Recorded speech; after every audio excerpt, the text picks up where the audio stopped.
Bueno, en cuanto a las preguntas de derecho internacional humanitario, tenemos que a nuestro grupo nos tocó lo que corresponde a la guerra de Irak.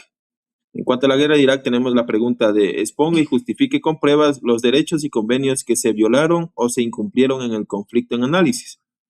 Bueno, en cuanto a los convenios de Ginebra de 1949 que establecen normas obligatorias para proteger a civiles, heridos, prisioneros de guerra y personas fuera de combate, tenemos que existieron violaciones comprobadas. Este es el caso del maltrato a prisioneros de guerra y detenidos en la prisión de Abu Ghraib.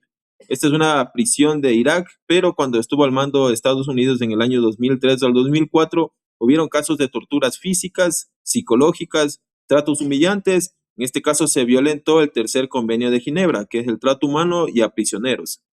Ya, en cuanto a ataques indiscriminados contra la población civil, en este caso tenemos el ejemplo de la operación Faluya en el 2004. En esta operación se usó armamento pesado en zonas urbanas, o bien existiendo una densidad abundante de población. En este caso se violentó el cuarto convenio de Ginebra, que es la protección de civiles.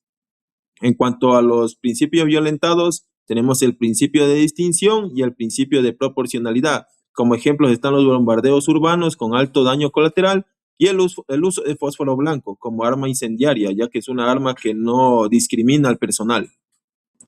Como siguiente pregunta tenemos, ¿cuáles son las graves infracciones y sanciones de las partes involucradas? Bueno, en cuanto a las sanciones aplicadas a Estados Unidos en este caso, es el proceso interno contra soldados implicados en la prisión de Abu Ghraib. Las condenas que hubieron condenas menores, o sea, penas cortas y expulsiones, y lo que sí, no hubo procesamiento de altos mandos ni autoridades políticas. En cuanto a los insurgentes iraquíes, hubo capturas y juicios y condenas penales. Algo que sí podemos recalcar en esta pregunta es que hubieron sanciones no aplicadas, ya que hubieron vacíos legales.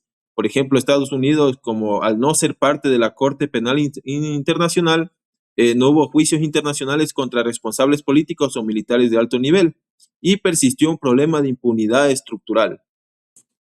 Bueno, continuando con las preguntas de DIH, tenemos los casos. En este caso tenemos el primer caso que nos dicta lo siguiente. En un conflicto armado interno, las fuerzas gubernamentales han bombardeado un hospital que se encontraba en territorio controlado por un grupo armado rebelde. Según el Estado, el hospital estaba siendo utilizado como base de operaciones para el lanzamiento de ataques contra sus tropas. En cuanto a este caso, tenemos tres preguntas. La primera nos dice que si está permitido atacar a un hospital en estas circunstancias bajo el DIH. Bueno, en un inicio no, ya que los hospitales gozan de protección especial. Solo se perdería esta protección especial en caso de que se usara el hospital para actos perjudiciales al enemigo, fuera de su función humanitaria.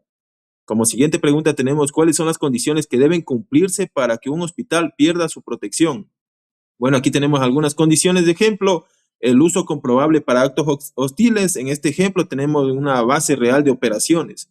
Debe existir advertencia previa, un plazo razonable, cuando sea factible y persistencia del uso indebido. Pero aún así, con respecto a todas estas condiciones, sigue rigiendo la proporcionalidad y las precauciones. Como siguiente pregunta, ¿cómo debería haberse manipulado esta situación conforme al DIH? Bueno, se debería realizar la verificación reforzada de inteligencia, eso se lo debería hacer con múltiples fuentes, debería existir una advertencia y oportunidad de cesar el uso indebido y selección de medios y munición para minimizar el daño, ya sea la alternativa, aislamiento y captura. Esto se debería hacer respetando el principio de distinción en este caso y el principio de limitación. Bueno, siguiendo las preguntas, tenemos el segundo caso, que nos dice que un grupo de prisioneros de guerra ha sido trasladado a un campo de detención donde se les obliga a realizar trabajos forzados y se les priva de contacto con organismos humanitarios. El Estado responsable alega que estas medidas son necesarias por razones de seguridad. En cuanto a este caso, tenemos tres preguntas. La primera nos dice, ¿cuáles son los derechos fundamentales de los prisioneros de guerra según el DIH? Bueno, en este caso los derechos tenemos el trato humano, la prohibición de tortura y humillación. Ellos deberían tener una buena alimentación, salud, alojamiento adecuado y deberían estar en contacto y supervisión por organismos humanitarios. Por ejemplo, deberían tener las visitas por organismos humanitarios en este caso.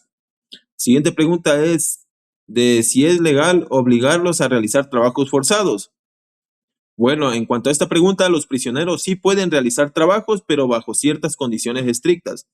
Debería existir una seguridad, debería no ser humillante, no estar relacionado directamente con operaciones militares y deberían tener una remuneración y bajo ciertas condiciones, ¿no? En este caso, los trabajos no deberían ser ni forzados ni abusivos. Como siguiente pregunta tenemos, ¿qué acciones deberían tomar los organismos internacionales frente a esta situación?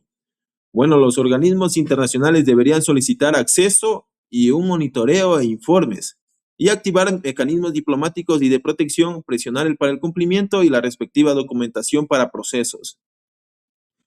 Esto ha sido todo en caso a las preguntas que hemos tenido en cuanto a la guerra que estamos nosotros estudiando en este presente trabajo de la guerra de Irak y en cuanto a dos casos situacionales. Y no antes sin finalizar la presentación diciendo que la guerra moderna no basta con vencer al enemigo. Respetar el derecho internacional humanitario es una obligación legal, moral y profesional del combatiente. Muchas gracias.